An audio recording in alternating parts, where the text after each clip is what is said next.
So, do you have any feelings about the state of comics, or do you have any advice for like young cartoonists, like women like yourself who want to draw comic books? Is it possible anymore to really put out comic books, or is there a future for the comic book industry? Well, I think graphic novels are very successful and have developed amazingly. There's some great women out there: Alison Bechdel, Phoebe Glickner, Marjane Satrapi. Lots of women doing really great stuff. Carol Tyler. But I also feel sorry for young women starting out now, because things are real sewed up and it's really hard to find a publisher if you're not well known and you don't have an agent. It's the whole other ball game. Whereas when we started, anybody could get published. So I think our generation was luckier in that way, because you could work your way up.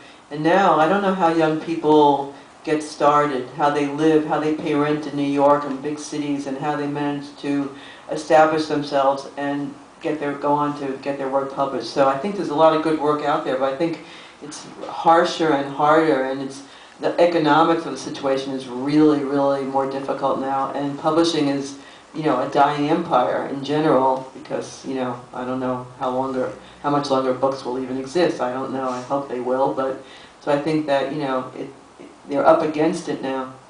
So I don't know what the future will be. Well, do you have any parting comments, or you'd like to open it up to some questions? Is there anything else you'd like to say about the book?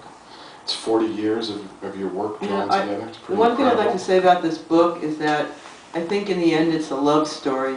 I think it's actually, despite all the raunchiness and the crudeness and the slapstick stuff and everything, I think this is a 40-year love affair that, despite everything, has endured and is very rich. And I think it's very honest, and I think it's unique.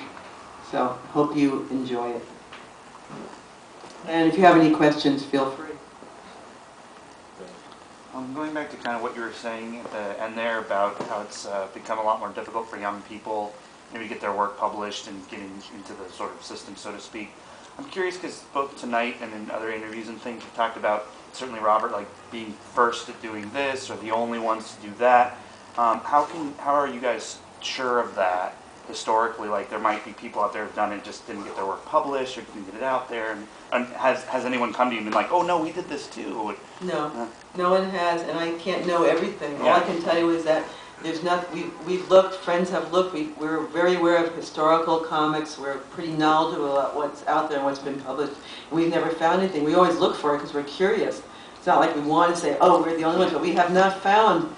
We found cases where, like Melinda Gebbie and Alan Moore, one writes and one draws and things like that. But we've never found a situation where people write and draw themselves in an interactive way, as we have done it. And even though we did it, I thought maybe other people would follow, but no one has. So it's as far as I know, but I mean, we have done a fairly exhaustive search.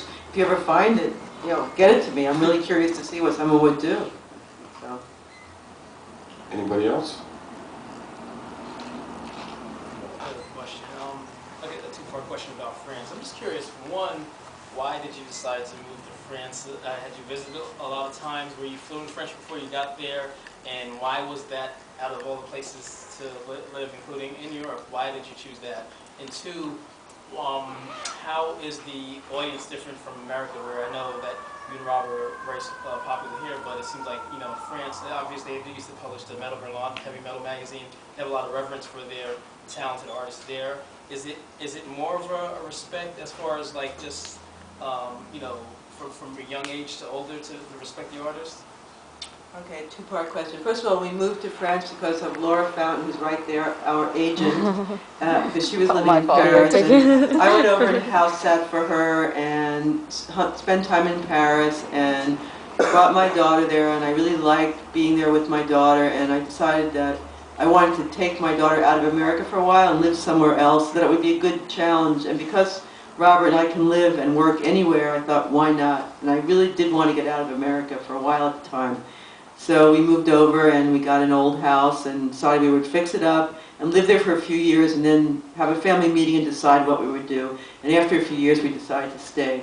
And at the time that we left too, in the 80s, comics here were really down, and the publishing scene in Europe was much more happening in terms of comics. So it was a good place for us to be in terms of work as well. And comics have been a part of mainstream French publishing for a long time, and they are considered a serious art form, form of literature, and much more respected. They do a really good job in doing really beautiful books and everything like that. And our work has been translated there. This book, actually, Drawn Together, came out in France before it came out in America. And in France, it's called Parle-moi d'amour, Talk to Me of Love. So they saw it as a love story more than anything else.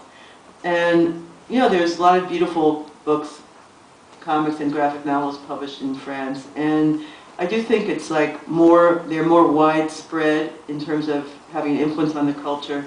And it's a more serious, considered a more serious art form. Although here, that it's developed in that direction more in the last 10 years, you know, with the development of graphic novels and with mainstream publishers publishing graphic novels. It's changed here, but it started before in Europe. So anyway, and I didn't speak any French when I went to Europe, and I learned French in my village. And as my friend Laura told me tonight, I still speak French with a real New York accent. I love it. Okay, there's another Are question. you still in touch with the survivors of the original San Francisco scene? Yeah, well, here's one right there. Yes, we're still good friends with Spain Rodriguez, and Laura is married to Gilbert Shelton, who also lives in France, so we're really good friends. And who else?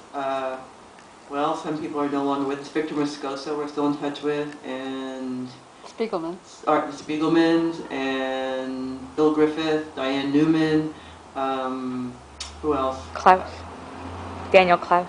Daniel Klaus But is he the wasn't- next generation. yeah. We're in touch with, I mean, we know a lot of younger cartoonists also, other generations of cartoonists. But yeah, it's kind of, you know, we're still in touch. And are they still doing work?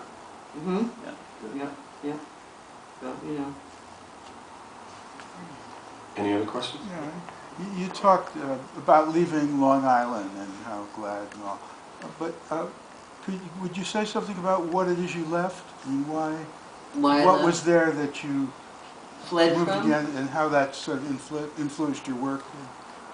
I fled from rampant materialism, gone completely into the stratosphere. I grew up in the 5 towns, and you know the level of like competition for stuff was so amazing that I found it daunting.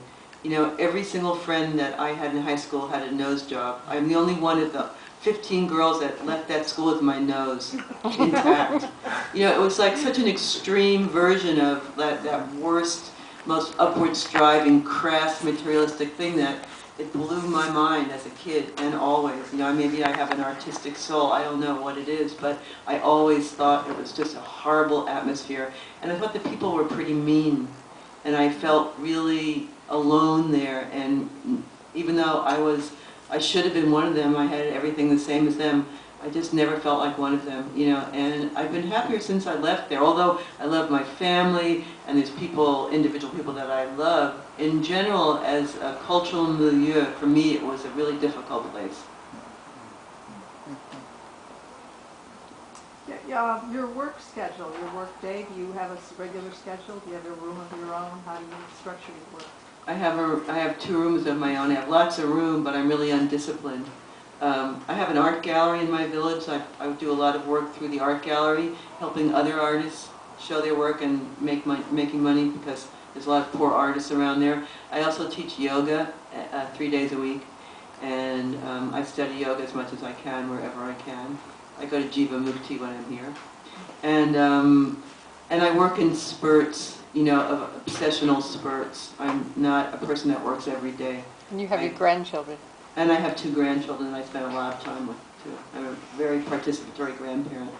So, yeah, but when I get into a project, then I'll work like in a frenzy. And that's how I've always been, more or less. It's like you have a deadline or you got to cram for exams, whatever. I get into a work obsession phase, and then I'll do a lot of work, and then sometimes I don't do anything.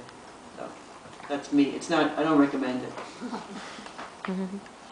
Okay, any other questions? What's your work process like when you say that you're you get taken by a whim and you kind of like have to go towards that, or you have like a deadline, you're working towards it? but then like as you're working, do you feel like you come into that with an idea, or you like do a lot of like practices that you've developed over the years for like brainstorming, or like things that you do to like draw ideas from your environment? Well, I always keep a notebook, and I have way more ideas than I could ever draw. Like if I had an inking slave, I'd be really productive. But actually drawing the stories is time consuming, you know. But I mean, I just have so many ideas like every second. And, you know, Robert tries to write fast enough to get the ideas down. And I have, you know, a long-term book idea that I'm working on. And, you know, it stews for a long time. And I kind of put it together in a very sort of montage kind of way, you know. It develops in layers. But I get a seed of an idea, and then it starts to grow, and I write first, and you know, it's complicated. But I'm working on a book that'll take me forever to do. I hope I don't die before I finish it, but I don't know. It depends. The grandchildren are taking up a lot of work. But mostly it comes from writing down ideas. And then once you draw comics for a long time, you start to see everything as a comic. It's really hard not to see things as a comic. Like, I have to stop sometimes looking at people and thinking about it, because everything becomes a comic, you know, and it's hard to like filter out what you can actually ever do, you know. You only have one life and two hands, you know, so that it's actually a process of elimination to get down to what it is you can actually have time to do and what will be the best idea. So you're constantly adding to your seed notebook, as it were, like, and you're just take a seed idea and like let it grow and see where it takes you. Absolutely. Anybody else? Going once? Yeah, have there been any more film offers, like after Terry's movie? And We say no to all film. yeah. We're not movie stars. We're not actors, You you don't know. want to make the Drawn Together the musical? Why not? That would be But awesome. Broadway show?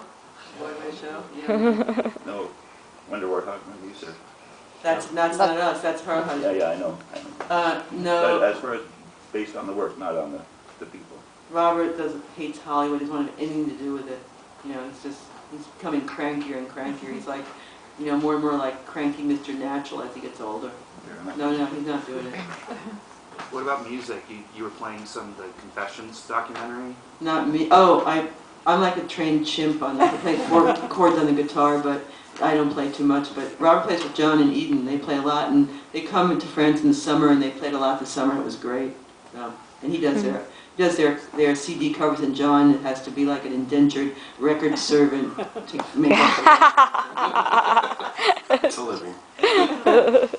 So are you going to sign some books now? Yes. Okay. Okay. All right. Do you have an Aline Crumb, everybody. interview? Okay.